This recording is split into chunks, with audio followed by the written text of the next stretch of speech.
Hello friends. हम आज smart meter series का पार्ट 6 देखेंगे। इससे पहले मैंने पार्ट 1 से लेकर पार्ट 5 तक स्मार्ट मीटर के अलग अलग टॉपिक्स पे अपलोड कर दिया है अपनी प्लेलिस्ट में, तो आप वहाँ से या फिर डिस्क्रिप्शन में उसका लिंक है, वहाँ से उसे देख सकते हैं। तो आज हम स्मार्ट मीटर सीरीज में स्टेटस देखेंगे, इंडिया में प्रेजेंट स्टेटस क्या है। तो लेट्स बिगिन। ओके, तो जो प्रेजेंट स्टेटस की बात करें तो उसके लिए कुछ पॉइंट्स हैं, जैसे कि गवर्नमेंट ऑफ इंडिया का एक फ्लैगशिप प्रोग्राम है जिसे हम RDSS बोलते हैं। RDSS का क्या मतलब है? इसका मतलब है रीवैम्प्ड डिस्ट्रीब्यूशन सेक्टर स्कीम, है ना। इसके दो पार्ट हैं, पार्ट ए और पार्ट बी। ठीक है, पार्ट ए फोकस करता है फाइनेंशियल सपोर्ट पे, जो भी डिस्ट्रीब्यूशन यूटिलिटी को गवर्नमेंट ऑफ इंडिया द्वारा दिए जाते हैं in the form of grant, in the form of loan. और जो पार्ट बी है वो फोकस करता है जो एम्प्लॉई हैं, जो ऑफिसर्स हैं डिस्ट्रीब्यूशन यूटिलिटी के, उसकी ट्रेनिंग और कैपेसिटी बिल्डिंग पे।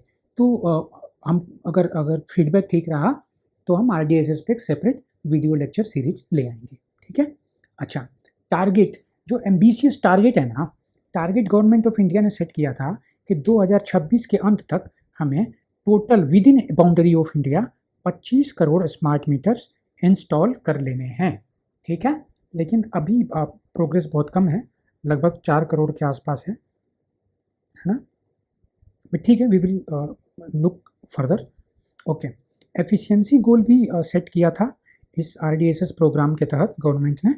वो क्या था कि जो AT&C है ना, aggregate technical and commercial loss, उसे हमें 15% से नीचे ले जाना है। ठीक है, और जो बिलिंग साइकिल है ना, जो बिलिंग साइकिल है उसमें बिलिंग एफिशिएंसी होती है। बेसिकली बिलिंग एफिशिएंसी क्या होती है कि अगर 100 लोगों के घर पे मीटर लगा हुआ है और मान लो कि हर बंदा ऑन एवरेज 10 यूनिट खर्च करता है, तो कितने टोटल यूनिट हुए? 1000 यूनिट हो गए ना, 1000 यूनिट हो गए ना। लेकिन किसी कारण से हो सकता है हमसे ने 950 यूनिट की ही बिलिंग करी है, तो यहाँ पे बिलिंग एफिशिएंसी कितनी हो जाएगी? बिलिंग एफिशिएंसी 950 बटा में 1000 मल्टीप्लाइड बाई 100, तो ये लेस देन 100% हो गया ना। हमारा फोकस कितना रहेगा? आइडियल केस में 100% बिलिंग एफिशिएंसी होनी चाहिए। तो क्या है यहाँ पे टारगेट, क्या है कि बिलिंग एफिशिएंसी जो एग्जिस्टिंग है, जो कि ऑलरेडी 95 प्लस है ना, 95-96% बिलिंग एफिशिएंसी है हमारी, फिर भी हमें उसमें क्या करना है? इम्प्रूवमेंट करना है। और जो AT&C लॉस है उसे हमें 15% से नीचे ले जाना है। ठीक है, ओके।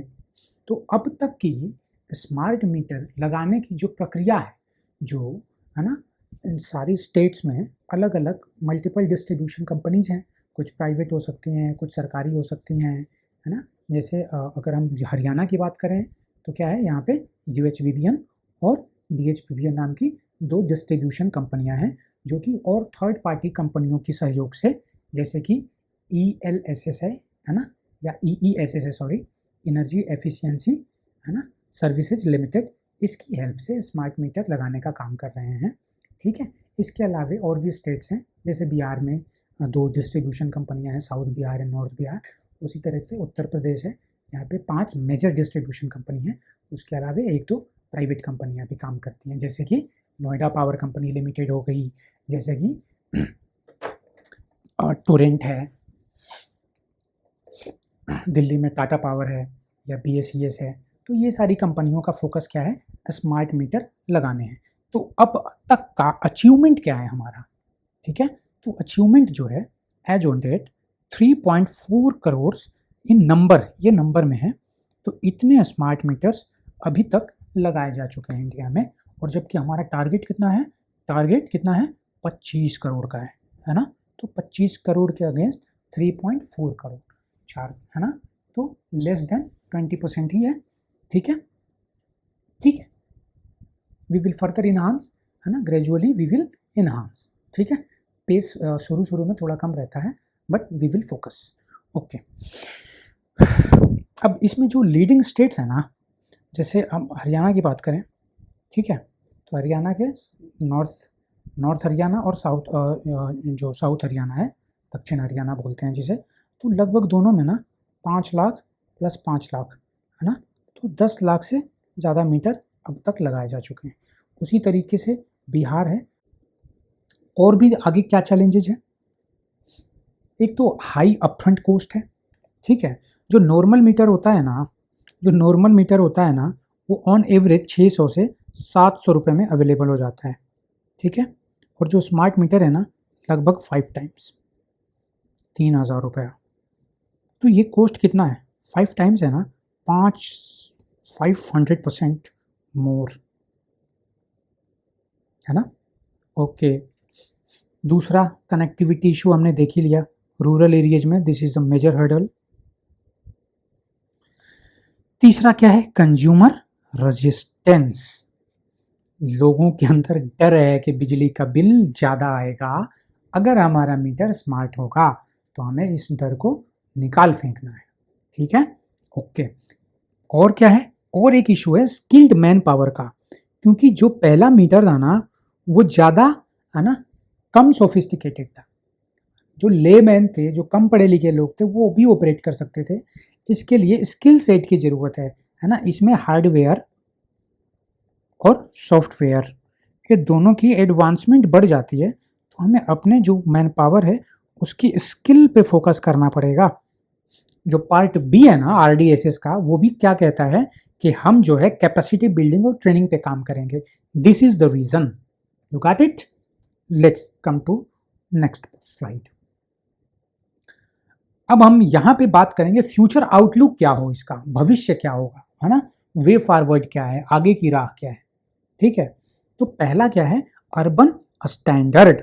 हमारी लाइफ स्टाइल ग्रेजुअली अपग्रेड हो रही है ना, तो जब हमारी लाइफ स्टाइल अपग्रेड हो रही है, टेक्नोलॉजी बढ़ रहे हैं, तो हमें फ्यूचर रेडीनेस के लिए क्या करना होगा? अपनी एग्जिस्टिंग टेक्नोलॉजी को भी अपग्रेड करना होगा। तो उसके लिए हमने एक अर्बन स्टैंडर्ड सेट किया है और उसको अचीव करना है। उसको अचीव करने का एक तरीका ये भी हो सकता है कि प्रीपेड स्मार्ट मीटर पे फोकस करें, ठीक है, क्योंकि उसमें बिलिंग का इशू नहीं है या कम है, यूटिलिटी को भी फ़ायदा है और जो कंज्यूमर है उन्हें भी रिबेट मिलती है, अराउंड 5% का रिबेट मिलता है। तो यहाँ पे विन विन सिचुएशन हो जाती है, ठीक है। ओके, एक तो है ग्रीन इंटीग्रेशन। अब ग्रीन क्या है? ये ग्रीन वर्ड से ये मतलब है कि जो भी बिजली को जनरेट करने का तरीका है ना, जो भी एनवायरनमेंट फ्रेंडली है ना, प्रकृति के प्रति सकारात्मक रवैया है ना, जैसे सोलर रूफटॉप है ना, वाइंड फॉर्म्स हैं, जियोथर्मल है, टाइडल एनर्जी है, ठीक है। इस तरीके के जो तरीके हैं जिससे बिजली बनाई जाती है और वायुमंडल को या प्रकृति को नुकसान नहीं करती है, उसे हम ग्रीन टेक्नोलॉजी कहते हैं। तो अब फ्यूचर आउटलुक हमारा क्या होगा? हम थर्मल से ग्रेजुअली कट ऑफ करके सोलर को प्रमोट कर रहे हैं। क्यों कर रहे हैं? ग्रीन इंटीग्रेशन के लिए, ठीक है। जैसे यहाँ पे लिखा है ना, integration with solar rooftop and EV charging infrastructure. तो सोलर रूफटॉप तो हर घरों में आ रहे हैं, प्रधानमंत्री मुफ्त बिजली हर घर योजना, है ना। दूसरा क्या है? अच्छा, जो हमारा टारगेट भी था 2030 तक, है ना, 2030 तक हमें क्या करना था? इलेक्ट्रिक व्हीकल्स की अवेलेबिलिटी 30% तक करने का लक्ष्य है हमारा, ठीक है। तो अब ईवी जो कार्स होंगी उनको चार्ज करने के लिए चार्जिंग स्टेशन भी बनेंगे, इलेक्ट्रिकल नेटवर्क भी बनाना पड़ेगा, और ग्रीन एनर्जी जो सोलर जनरेशन है उसको भी, है ना, नेट मीटरिंग के थ्रू ग्रिड में डालना पड़ेगा। तो ये सारे मिलके एक टर्म बनाते हैं ग्रीन इंटीग्रेशन, ठीक है। ओके, तीसरा पॉइंट क्या है? Smart grid vision. जो ग्रिड है ना, ग्रिड तो आज भी है हमारे पास, एक पूरा नेशनल ग्रिड है जिसमें पूरे इंडिया के सारे स्टेट्स जुड़े हुए हैं।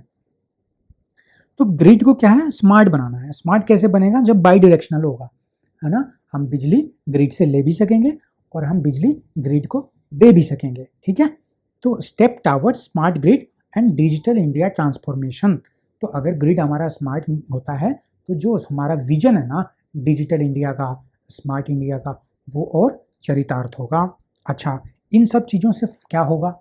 इन सब चीज़ों का होगा क्या भाई? अर्बन स्टैंडर्ड हमने मैच कर लिए, ठीक है। ग्रीन इंटीग्रेशन हमने मैच कर लिए, स्मार्ट ग्रिड के विजन को कंप्लीट कर लिया। तो उससे अचीव क्या होगा? उससे अचीव होगा जो हमारा गोल है ना 24/7, मतलब बिजली कभी जाए ही ना। रूरल में तो अभी सप्लाई कम है, कभी कहीं 20 घंटे आती है, कहीं 16 घंटे आती है, कहीं 18 घंटे आती है। हमारा पर्पज क्या है ना? हमें विकसित भारत बनना है ना 2047 तक। उसके लिए पर्पज क्या है? वी हैव टू मीट देज स्टैंडर्ड्स, ठीक है। ओके, अच्छा, one more thing, if you find this video useful, please you can subscribe this YouTube channel. Okay, let's come to the next slide, and this one is the last slide of this lecture. Let's do it. तो अब इन सारी जो metering infrastructure है उसका benefit क्या है? हमारा जो फ्यूचर है ना उसे हमें स्मार्ट बनाना है, कॉम्पेटिबल बनाना है, कंफर्टेबल बनाना है ना, in accordance with our comfort होना चाहिए, ठीक है। तो India smart metering journey represents a crucial step towards energy efficiency, reduced losses and empowered consumers. Despite challenges, vision of 25 crore smart meters will transform how India manages and consumes electricity. ठीक है, okay. इसके 3 part हैं। पहला क्या है? Digital India. ये कैसे achieve होगा? Technology driven power sector transformation से। जो प्रेजेंट ट्रांसफॉर्मेशन, जो हमारा प्रेजेंट पावर सेक्टर है वो क्या है? टेक्नोलॉजी ड्राइवन नहीं है, मैनुअल वर्क होते हैं। अगर हमने स्काडा लगा दिया, अगर हमने डिस्ट्रीब्यूशन मैनेजमेंट सिस्टम लगा दिया, अगर हमने एडवांस मीटरिंग इंफ्रास्ट्रक्चर लगा दिया, तो इससे क्या अचीव होगा? इससे टेक्नोलॉजी ड्राइवन पावर सेक्टर होगा, एक रिफॉर्म होगा, उससे कंज्यूमर एफिशिएंसी बढ़ेगी, पावर रिलायबिलिटी बढ़ेगी, यूटिलिटी का प्रॉफिट बढ़ेगा। तो इंडिया क्या होगा? डिजिटल होगा।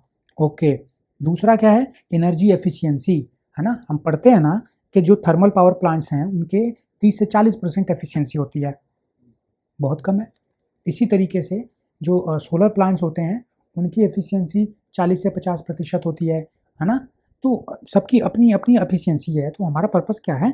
हमें एनर्जी एफिशिएंसी मैक्सिमाइज करना है ना, 100% तो नहीं हो सकती, लेकिन हमें मैक्सिमाइज करना है ना। हो सकता है हम 80 तक ले जाएं, हो सकता है 85 ले जाएं, हो सकता है 90 ले जाएं। हमें एफिशिएंसी मैक्सिमाइज करना है। Whatever the present efficiency today is, we have to maximize it. Okay, तो वो कैसे होगा? जब हम AT&C aggregate technical and commercial losses को कम करेंगे और जो हमारा कंजम्पशन है उसको ऑप्टिमाइज करेंगे, ठीक है। अच्छा, कंज्यूमर को हमें एम्पावरमेंट भी देनी होगी। इन सारे फैसिलिटीज से एक बेनिफिट कंज्यूमर को डायरेक्ट हो रहा है, दूसरा बहुत सारे इनडायरेक्ट बेनिफिट भी हो रहे हैं। तो उससे क्या हो रहा है? कंज्यूमर क्या हो रहा है? एम्पावर हो रहा है, ठीक है। क्यों? उसके पास ऑप्शन है, रियल टाइम डाटा का मॉनिटरिंग कर सकता है। उसके पास ऑप्शन है कि पोस्टपेड और प्रीपेड मीटर में से या तो पोस्टपेड को चुन सकता है या प्रीपेड को चुन सकता है या स्विच कर सकता है, ठीक है। इसके अलावे मोबाइल ऐप मिल जाती है, उससे वो अपनी कंजम्पशन को मॉनिटर और रेगुलेट कर सकता है। तो this are the multiple benefits, ठीक है।